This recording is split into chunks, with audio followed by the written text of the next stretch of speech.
Hello students, this is Varsha Sharma, your assistant teacher. I'm again with you to continue our chapter 2 of civics, which is vision set by our constitution.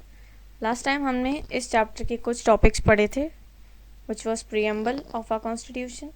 preamble में क्या क्या पढ़ा था? sovereignty, socialist, secular, democratic और republic का meaning, कि ये सारी चीज़ें क्या क्या होती हैं. ठीक है, रिवाइज करते हैं. sovereign क्या होता है? absolute independence. Socialist is economic and social equality. Secular, neutral in matters of religion, मतलब कि religion किस हर person को कोई भी religion follow या preach या profess करने का allowance है, freedom है. ठीक है. Next is democratic, government of the people, by the people and for the people. Republic, state when the power is in the hands of representatives elected directly or indirectly by the people. ठीक है, basic सी definitions है, ये हमने पढ़ा था. Next क्या पढ़ा था? Ideals transformed into law. Ideals को हमने लॉज में कैसे ट्रांसफॉर्म किया, ये हमने पढ़ा था. वो क्या उसमें उसके अंडर क्या क्या चीज़ें थी? Fundamental rights, directive principles of state policies and fundamental duties. Fundamental rights हमने पढ़े. 7 फंडामेंटल राइट्स थे. Right to equality, freedom, right against exploitation, right to freedom of religion, cultural and educational rights, right to constitutional remedies and right to education. ये सारे rights हमने detail में पढ़े. हर right के अंदर क्या क्या चीज़ें थी हमने समझी. काफ़ी इजी है. आप इस वीडियो को, पिछले वीडियो को वापस देखें अगर आपने नहीं देखा, और उससे समझें. काफ़ी इजी वे में समझाया हुआ है वहाँ पर. ठीक है. राइट टू एजुकेशन हमने पढ़ा था. नेक्स्ट क्या पढ़ा हमने? Directive principles of state policy. Directive principles क्या होते हैं? फंडामेंटल्स होते हैं, इंपॉर्टेंट पॉइंट होते हैं जिसको कंट्री को गवर्न करने के लिए यूज़ किया जाता है. सेट ऑफ रूल्स होते हैं. नेक्स्ट जो टॉपिक हम पढ़ने वाले हैं, इट इज़ फंडामेंटल ड्यूटीज़. ये टॉपिक हमने नहीं पढ़ा था and it is the last topic of our chapter. ठीक है. So what are fundamental duties? Fundamental duties are defined as moral duties of all Indian citizens to help build a free, responsible and healthy nation. हमारे nation को free, responsible और healthy बनाने के लिए जो duties बनाई गई हैं, मॉरल ड्यूटीज़ बनाई गई हैं इंडियन सिटीजन्स के लिए, उन्हें कहा जाता है फंडामेंटल ड्यूटीज़. मतलब ये बहुत एसेंशियल है हमारे लिए और हमें इनको फॉलो करना चाहिए. ठीक है. तो हमारे कॉन्स्टिट्यूशन में 10 फंडामेंटल ड्यूटीज़ हैं जो हमें फॉलो करनी होती हैं, and those are here. It is the chart displaying the 10 fundamental duties of Indian citizens. So, first fundamental duty is to abide by the constitution and respect its ideals and institutions, the national flag and national anthem. हमें constitution को follow करना चाहिए और उसके ideals और institutions की respect करनी चाहिए. We should also respect our national flag and national anthem. हमारा जो नेशनल फ्लैग और नेशनल एंथम है, हमें उसे भी रिस्पेक्ट करना चाहिए. ये स्टेट करती है हमारी first fundamental duty. Our second fundamental duty is to cherish and follow the noble ideals which inspired our national struggle for freedom. हमारे जो नोबल आइडियल्स थे, हमने कुछ आइडियल्स पढ़े थे. क्या क्या आइडियल्स थे वो? Do you remember? हमने कुछ आइडियल्स पढ़े थे. Those were justice, liberty, equality and fraternity. ये आइडियल्स हमने एसेंशियल आइडियल्स मानकर हमारी फंडामेंटल राइट्स, फंडामेंटल ड्यूटीज़, ठीक है, और डायरेक्टिव प्रिंसिपल इम्प्लीमेंट किए थे.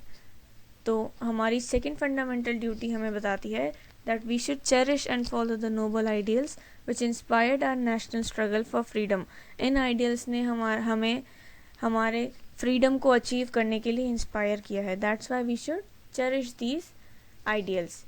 Next fundamental duty is to uphold and protect the sovereignty, unity and integrity of India. ये जो फंडामेंटल ड्यूटी है, ये हमें क्या बताती है कि हमें अपनी सॉवरेनिटी, यूनिटी और इंटीग्रिटी को अपहोल्ड करना चाहिए और प्रोटेक्ट करना चाहिए. मतलब उसकी रिस्पेक्ट करनी चाहिए और प्रोटेक्ट करना चाहिए. सॉवरेनिटी हमने पढ़ा था क्या होता है? Absolute independence.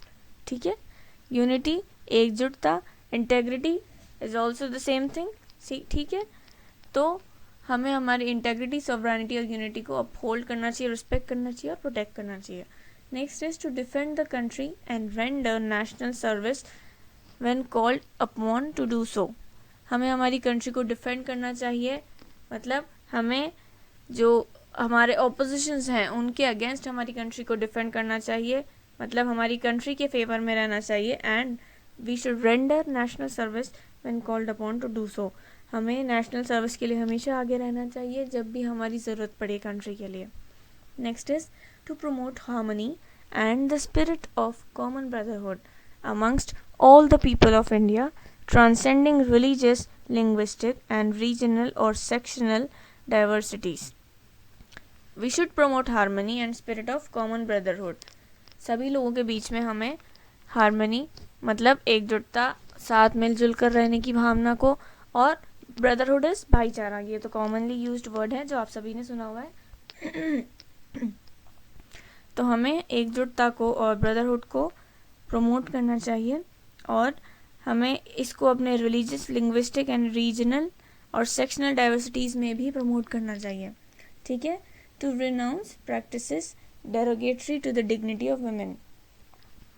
वुमेन की डिग्निटी के लिए जो भी प्रैक्टिसेस हैं उनको इम्प्लीमेंट करना चाहिए, और जो प्रैक्टिसेस जो वुमेन की डिग्निटी को बिगाड़ रही हैं, ख़राब कर रही हैं, उन्हें हमें रिमूव करना चाहिए. ठीक है. To value and preserve the rich heritage of our composite culture.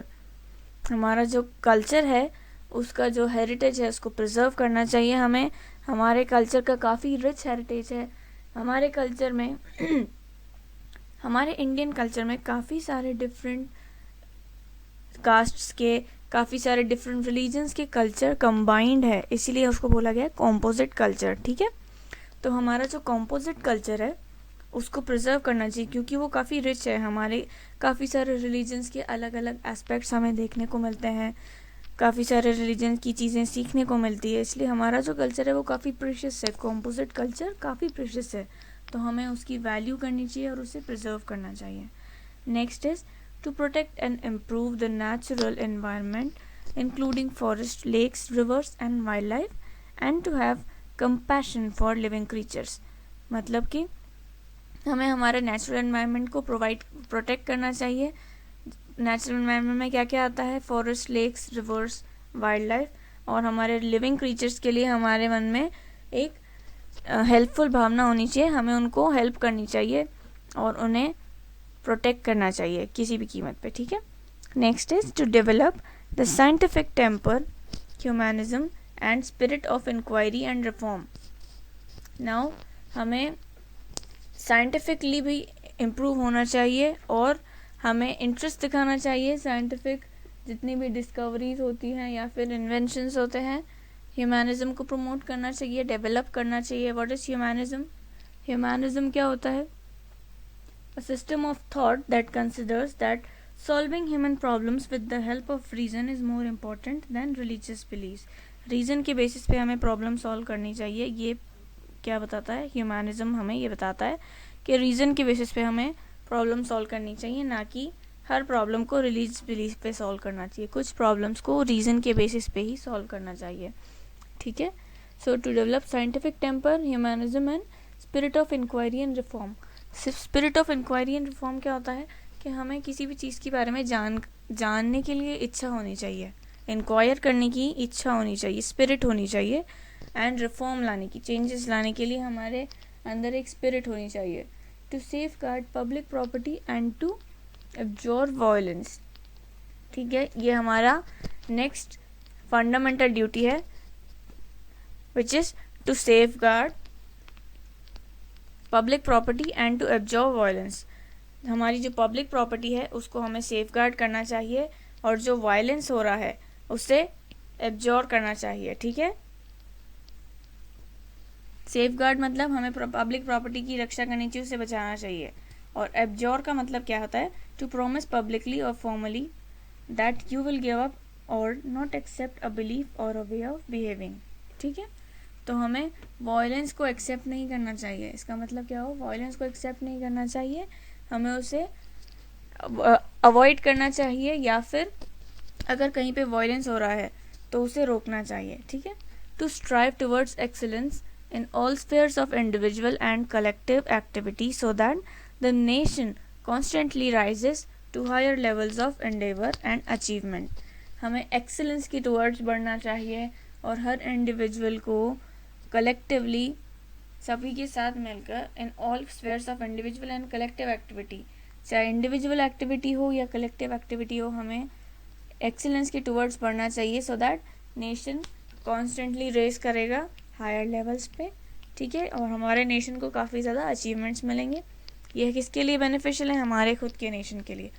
तो ये कुछ 10 फंडामेंटल ड्यूटीज़ थी जो इंडियन सिटीजन्स के लिए बनाई गई है, जिनको हमें फॉलो करना चाहिए ताकि इंडियन सिटीजन्स अपने जो नेशन है उसको प्रिजर्व कर सके, जो नेशन की जो इम्पोर्टेंस है, यहाँ का कल्चर है, हर चीज़ को प्रिजर्व कर सके और हमारे नेशन को और ज़्यादा आगे बढ़ा सकें, ठीक है, अचीवमेंट के टूवर्ड्स और नई एक्सीलेंस की टूवर्ड्स हम हमारे नेशन को आगे बढ़ा सकें, ठीक है. तो यहाँ पर हमारा चैप्टर कंप्लीट होता है. हमने जो भी सारी चीज़ें पढ़ी उसको मैंने काफ़ी इजी वे में समझाने की कोशिश की है. प्लीज़ अगर आपने प्रीवियस वीडियो नहीं देखा है तो उसे देखें और ये सारा चैप्टर समझें. इजी मैनर में मैंने इसको समझाया हुआ है, इंग्लिश और हिंदी दोनों लैंग्वेज यूज़ की है ताकि आपको समझ आ सके, ठीक है. यहाँ हमारा चैप्टर कंप्लीट होता है. Thank you everyone for viewing this video. Stay safe at your home and keep learning, keep developing your mind and do not stop learning. Thank you very much.